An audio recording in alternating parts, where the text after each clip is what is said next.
So I start looking at the fact that Bitcoin and Ethereum charts just at different points at the same point in the adoption cycle were remarkably similar. And then it dawned on me they're all the bloody same thing. They're all about adoption.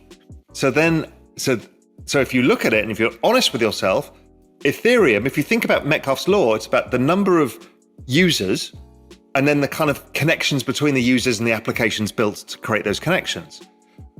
Well, Bitcoin's kind of a one-sided one, which is a bunch of people own it as a store of value, like gold. Nothing wrong with that, but there's not many applications built on it. When you look at Ethereum, it's like, holy shit.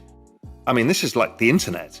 Right. That moment is like, okay, this is far superior a bet. In an interview with podcast My First Million, Real Vision co-founder Raoul Pal went on to discuss a range of informative topics, including a detailed account of his time in the finance industry, his thoughts on the importance of lifestyle over money accumulation, and the crypto markets. Raoul was introduced to crypto through Bitcoin, but has since changed his thoughts on Bitcoin due to his core belief of network effects. He believes that his journey is being replicated by the big institutions that he's in contact with. They come into the candy store seeking Bitcoin, but then see what the rest of the cryptocurrency space has to offer, and are very interested in the possibilities they find, particularly in Web 3.0. Raoul feels we are still so early in the space, but adoption is coming.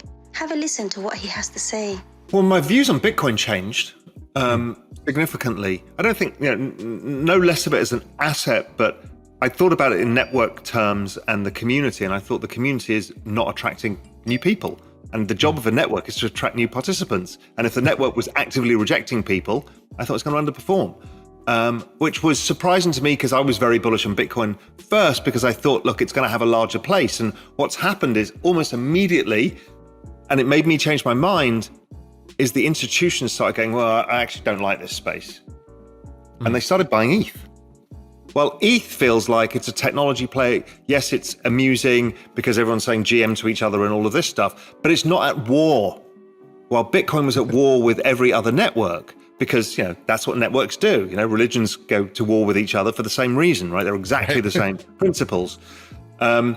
So it's the same reason Russia and NATO. I mean, they're all the same. They're all networks fighting each other for the robustness of their own network. I get it. So that whole process of seeing institutions getting turned off by it was a big deal to me. I just thought, I don't like this either. Because people keep coming to me saying, when's this wall of money? I'm like, it doesn't come as a tidal wave. It comes as a flow, right? You don't see it until you look back and go, wow. So, I mean, I literally every other day am speaking to the world's largest financial institutions who put me in front of their investment committees and talk them through crypto and how to invest. And the narrative changed. It really surprised me. It was always Bitcoin, can we put Bitcoin on our balance sheet? How should we invest in Bitcoin? What's the diversification? Moved very quick to, look, Ethereum feels like it's a technology play that makes sense with the applications. We're interested in DeFi, etc. Then it very quickly became, oh shit, how do we get involved in Web3? So it moved very fast, which is why in the end VC got most of the money, because they saw the broader opportunity. They all came through the 2020 lens of Bitcoin is the asset and the Michael Saylor route, and even me, in the earlier part of 2020, a lot of people came in that. And then like all of us, they kind of go, oh wow, okay, this is much bigger.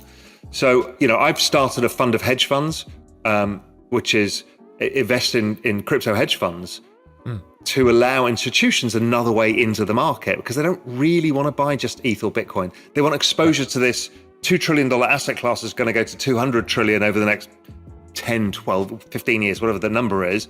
So hedge funds are pretty good for that because their job is to manage the exposure and to capture this big move. So, that's another way that it's coming in that people don't see.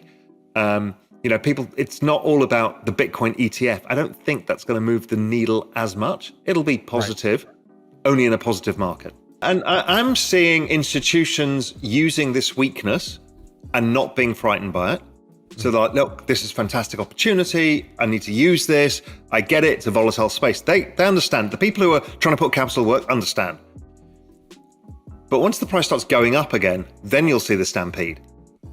If Bitcoin's at 65,000 or 70,000, Then people say, okay, we've had a year-long correction. It's now going up. Next phase is going to go to 150,000. Right. And they'll be in.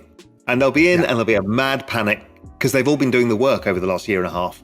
So they'll be like, we've got to get in now, Because if they don't, they miss the outperformance of their peers who've got it.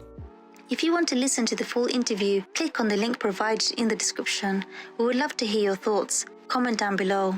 If you're new to the channel, don't forget to hit the subscribe button and bell notification. Thank you for watching Daily Dose Crypto.